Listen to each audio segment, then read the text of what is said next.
Hi, I'm Pat from Life in Lewisburg, and I'm here today with Neil Anderson. He's an abstract artist. He's a retired professor from Bucknell University in art, and he's here today. We're talking about art showing he has at the Bridgette Mayer Gallery in Philadelphia in the heart of Washington Square. That's coming up February 1st through March 1st.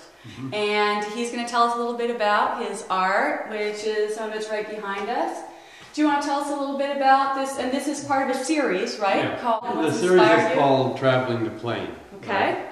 And by the plane, I mean the surface, that is the surface of the painting, whether it's watercolor like this or much larger paintings that will be in the show. Traveling the plane means how I make the work, which is really trying to make all the parts of the rectangle fit together. All the parts of the surface I'm working on have to work together so that every part is as important as every other part. And a piece like this, which is not quite finished but it's getting close, is about resolving a number of issues. The first issue is the rectangle, of course, the given thing, the given area that I'm working on. The second issue is the dominant sort of target-like shape that you can see appearing and disappearing. And then on top of that are some more organic forms, horizontals and verticals, and then some irregular curved forms. As I work on it, I will try to bring all those parts together, and then the piece is done. So I saw one of your critiques said that this is some of the best work of your whole career, and you showed it in MoMA, the Whitney, been written up in this gallery. The Bridgette Mayer Gallery is obviously very famous, been written up by CNN, the New York Times, Philadelphia Inquirer, I could go on and on. And they say, and you've shown there several times, that this is some of the best work of your whole career. What do you attribute that to, or what's changing? Someone said, you know, the longer you stay in the sun, the more sunburned you get, you know. I think, yes, I think I'm more focused than I used to be. Do you think that's because you have more time? Maybe? Yeah, I have more time, and this is all an unfolding thing that's going to continue to unfold. And I imagine that this work, which I think is good now, will get better in the future, you know. I mean, that's the expectation. I work at it every day. I'm in the studio every day, and as you can imagine, the more you work, the better you should get.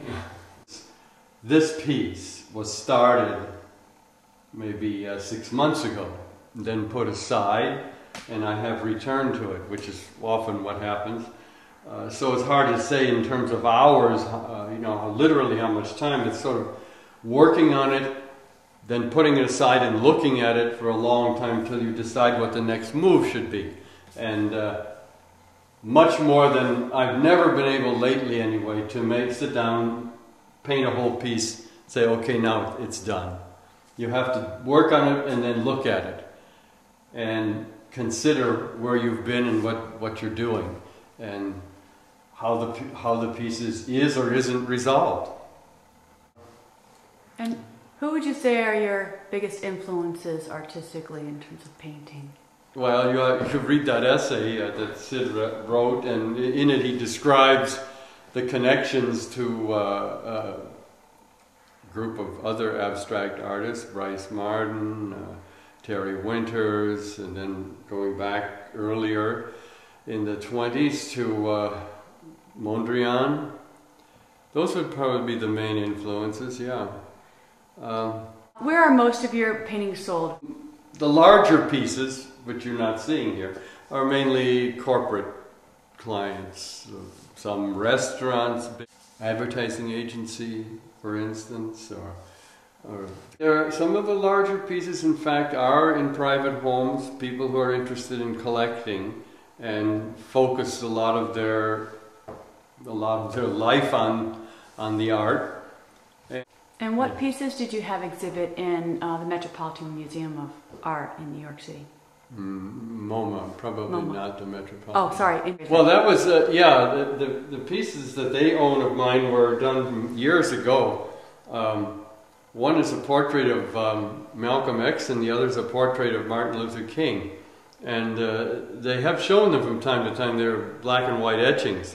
They were purchased in the 70s, I think, in the mid-70s, right at the time of the civil rights activities and so on. It was soon after the assassination of Malcolm X that I did this piece.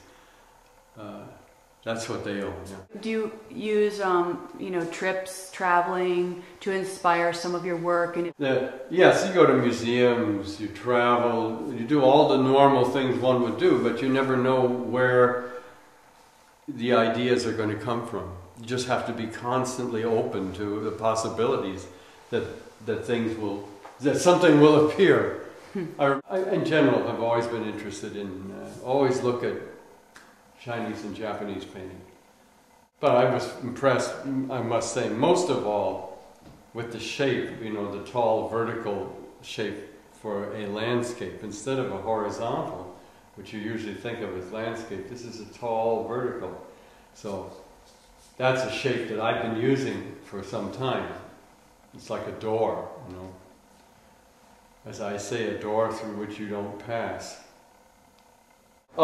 The smaller pieces like this will be shown in an extra room off of the main gallery called a vault. And I particularly designed these paintings. This one here you see here is not quite finished, but I've designed them to be seen up close because it's a very small, almost claustrophobic space. But I thought the idea of seeing the work up close, whereas most of the time I'm looking at the work from across the room. I made a point making these and adjusting the scale and the size, of course, to an intimate scale. Something I've never done before. Over the years, different ideas came up, different possibilities came up, but in the end it was always fairly clear from an early age that I was going to be an artist, yeah. What I'm doing is more old-fashioned in a way, hand work and so on. Maybe this is the last of the handmade objects, I don't know. Most of what's going to happen is going to be, dependent upon electronic devices. And I think that's true in the art world as well as every other part of the culture.